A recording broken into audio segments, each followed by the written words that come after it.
Hello, everybody. I'm Joe Cronin. And I'm Riley Woodall. Welcome to the Toss Up. We are both so excited to be the next hosts of this show, starting in the fall, and today is our first crack at it. Joe, what a better way to kick off our debut than to talk about the upcoming NFL draft? Absolutely. We're breaking down everything you need to know about this 2023 draft class, and we have some amazing panelists to help us out. Stick around to catch our top 10 picks going in the first round as well. We got a great show coming up on the Toss Up.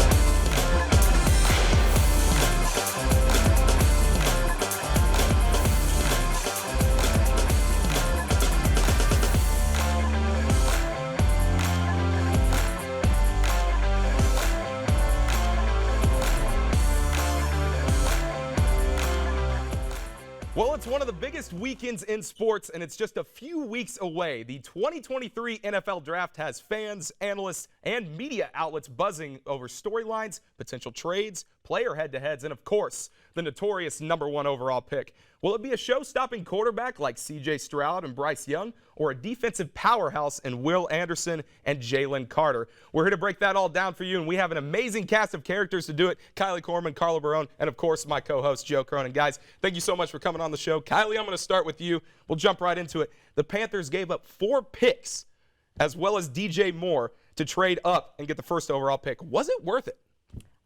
For me personally, I don't feel like that trade is worth it at all. I am not comfortable with, like, those quarterbacks have potential, but I am not comfortable enough to give up 2 first-round picks, a 2023 second-round pick, and a 2025 second-round pick, and DJ Moore. Absolutely no. I think it's a lot bigger risk than a reward. Yeah, if they get a good quarterback, but they also lost the #1 wide receiver. And personally, I can't name who the #1 or the #2 guy is on the Panthers that is going to be the #1 this year. And if you look at the quarterbacks that have been taken in the top 5 in recent years, some have panned out, but some haven't. I mean, you got to think Baker Mayfield hasn't really panned out. So it's a big risk, and they gave up a lot of picks for it. So for the Panthers' sake, I really hope it works for them. Personally, if I was general manager, I wouldn't have done the trade. You know, I think I'm going to go against both you guys. I think this was a good pick for them. They hire their new coach. They get Frank Reich from the Colts. Obviously had a pretty bad couple last years with the Colts. But then they bring in Adam Thielen, an aging wide receiver, but an experienced one at that. And then DJ Chark, who's been up and down in his career. And I think that to help out with whoever they take at that quarterback spot might be able to help. And I think it's important to note that we got a little Packers frenzy going on here on the show today. Sorry, Kylee. I don't know what's wrong with you guys. Well, Joe, either way, the Panthers need a new start, right? We can all agree with that. The Panthers need something because they are in trouble right now. Speaking of teams that need a new start, Joe, I'm going to come back to you. The Colts. It's not a matter of if they're drafting a QB. It's who are they going to draft at QB this 2023 draft? You know, the issue is being at that 4th pick, it puts them in a really awkward spot because you got the Panthers and Texans who are both very quarterback hungry. They're lucky that the Cardinals just signed Kyler to that gigantic deal.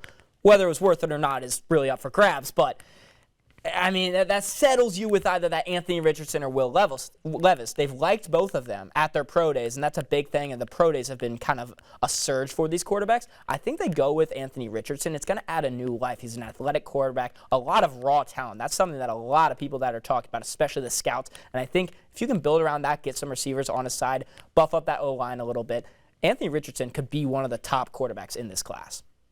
I'm also going to say that the Colts are going to get Anthony Richardson. I personally, before the draft, I thought that it was going to be, Stroud and Bryce Young, rather, the first 2 quarterbacks, and then Levis. But Anthony Richardson has shot up draft boards the last couple months, and there's been talk about him being the first overall pick. I don't personally think that's going to happen, but the Colts at 4, if they don't trade the pick to another team, I think they're going to take Anthony Richardson as well.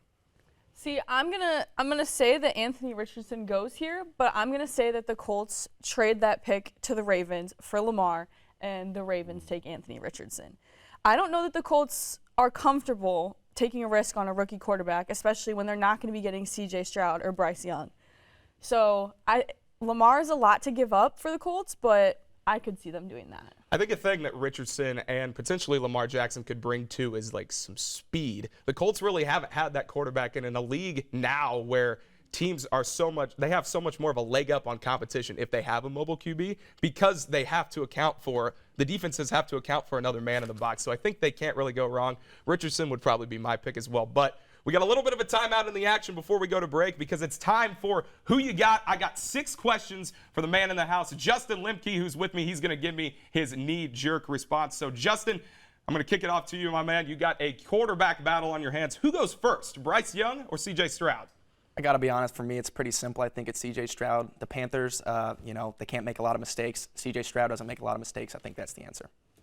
We've talked a lot about big names in this draft, and there are several of them. But, Justin, who is your sleeper pick that here in a couple years or so could make an impact in the league?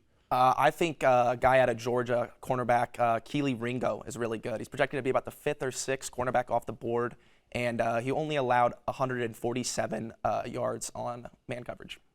Justin, in a draft that is headlined by Bryce Young, by C.J. Stroud, by Will Levis, by Anthony Richardson, we're going to talk about the man from Tennessee country. Does Hendon Hooker go first round, in your opinion? I think he does. I think he goes late. I know, obviously, the ACL tear is a big deal, but the talent, man, there is just incredible. You saw it at Tennessee. I think he goes late. We're going to switch up the positions a little bit for you, Justin. Who's a better pick at wide receiver, Jackson Smith and Jigba or Quentin Johnston of TCU? I think Quentin Johnston's the play. The height, the speed, it's just a great combination. I think that's the play. So we've talked a lot about offensive players so far on the show, but Justin, who is the best defensive player in this draft? My answer's kind of boring, but I think it's Will Anderson Jr. Alabama guys tend to do great in the league, and his quickness and explosiveness is just nothing like I've seen before. Hey, it's not a boring pick. You can't really go wrong, my man. You're probably right in this draft. One more question for you before we go to break. Who is your offensive rookie of the year at the end of this 2023-2024 season? My offensive pick of the year is actually Bryce Young. I think Quentin Johnston gets picked 12th and goes to the Texans as well, and I think they instantly click. Justin Lemke, phenomenal as always. Thanks so much for joining us, my man. We're going to take a quick break, and my man JC will be back with you to talk some NFL draft history and how this draft class matches up with others in the past. Don't go away, folks.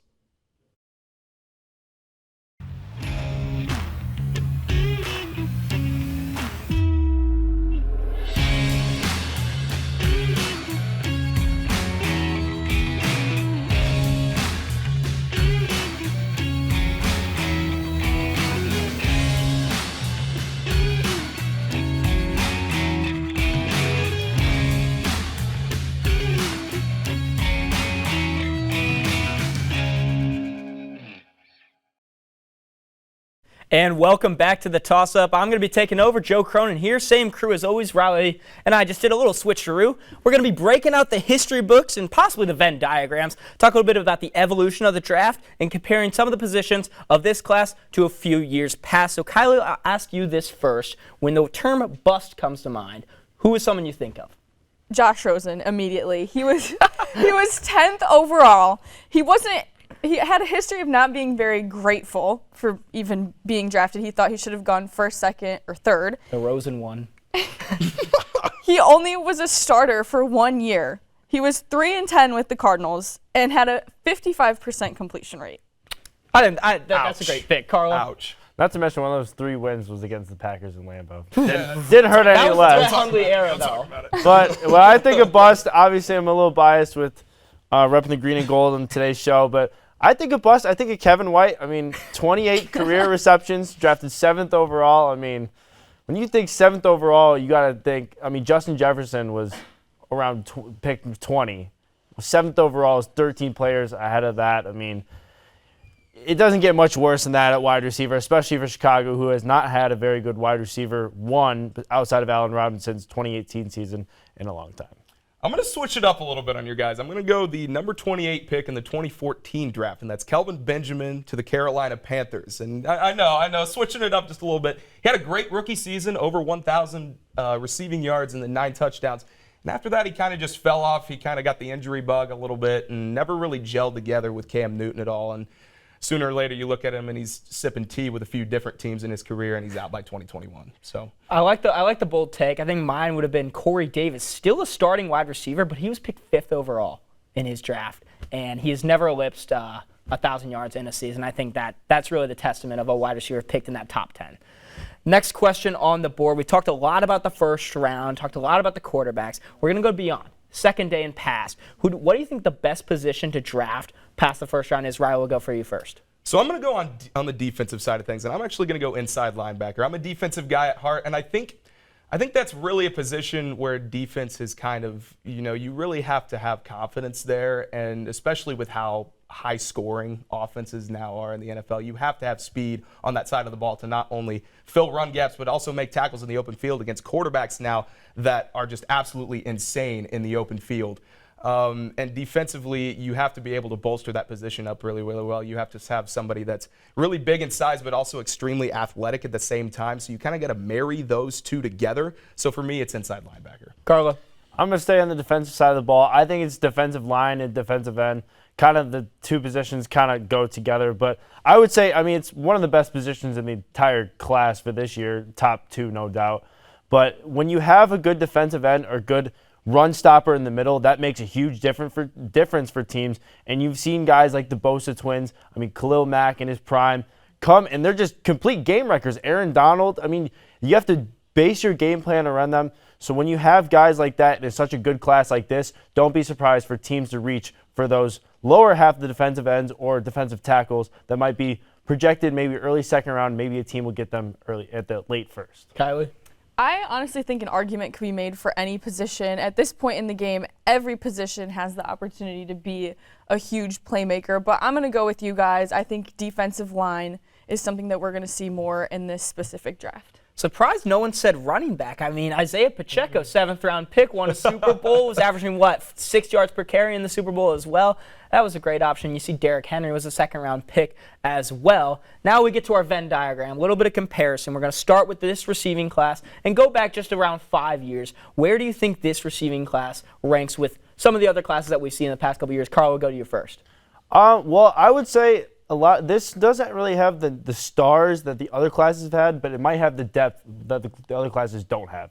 You've seen, Justin Jefferson's class, A.J. Brown, guys that household names, but it's not very deep. They've got kind of a front load there, but this class I feel like has depth where it can be one of the better classes for the wide receivers in recent memory. Kylee? I think Carlo really hit the nail on the head there. I think if you're going to go ranking, they probably fall right, like the past 5 years, they probably fall right at number 3. It has the potential, but it's not jumping out immediately as what we're going to say in a few years is the best wide receiver class. It is hard to top 2021 with Jamar Chase and Jalen Waddle. Riley, what about you? Well, you kind of just took the words right out of my mouth there, Joe. I as much as I hate to kind of play along here, I do have to agree. They kind of fall second or third because you also throw in there Devonta Smith as well. And I think you got to look at it also in terms of big names, but also in terms of what those guys have been able to do in the league the past couple years. They are absolute playmakers for all the squads that they are on. And the reason that this draft class, at least in the receiving side, falls that low for me is because really you only have 2 headliners in this one. It's Quentin Johnston and then Jackson Smith and Jigba. You can make a case for Addison as well. He's a Biletnikoff winner. Yeah, sure. But I don't know. I just think the past classes that we've seen, especially the 2021 class, had more overall talent across the board rather than it just being front-loaded, like Carlos said, at those first 2 guys. Now, one more comparison. This one might be taking the cake. It's the defensive ends, more the edge rushers, and it seems like this class is loaded on paper. Kylie, what do you think about this class of edge rushers? I think, again, if we're going to go rankings, this class is at the top. If not 1, then 2. There's some really impressive names and names that we're going to remember for quite a while.